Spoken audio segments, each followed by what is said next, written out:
क्या नुपुर शर्मा लड़ेंगी लोकसभा चुनाव? क्या बीजेपी ने नुपुर शर्मा को टिकट देने का किया फैसला? पैगंबर साहब पर विवादित बयान के बाद बीजेपी ने किया था निलंबित।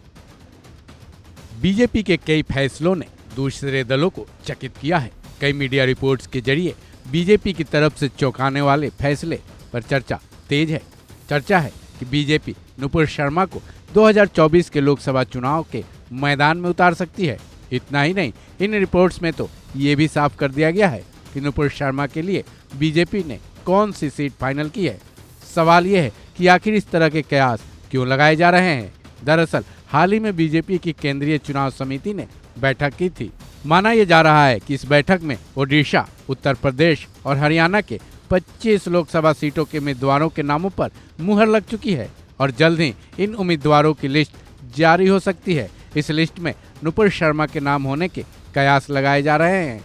गौरतलब है, नुपुर शर्मा ने पैगंबर साहब पर विवादित बयान दिया था, जिसके बाद से बीजेपी ने उन्हें पार्टी से निलंबित कर दिया था।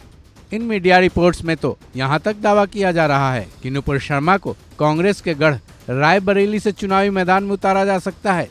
हालांकि ये सारी बातें केवल कयासों के आधार पर ही मीडिया रिपोर्ट्स में चल रही हैं।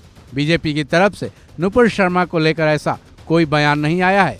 गौरतलब है, नुपुर शर्मा सुर्खियों में तब आई थी जब एक टीवी डिबेट शो के दौरान उन्होंने पैगंबर साहब पर विवादित बयान दिया था। तब से वो विवादों में ही घिरी रही हैं। हालांकि 2015 में दिल्ली विधानसभा चुनाव के वक्त भी नुपुर शर्मा की चर्चाएं तेज थीं। उस वक्त शर्मा ने आम आदमी पार्टी को जमकर आड़े हाथों लिया था।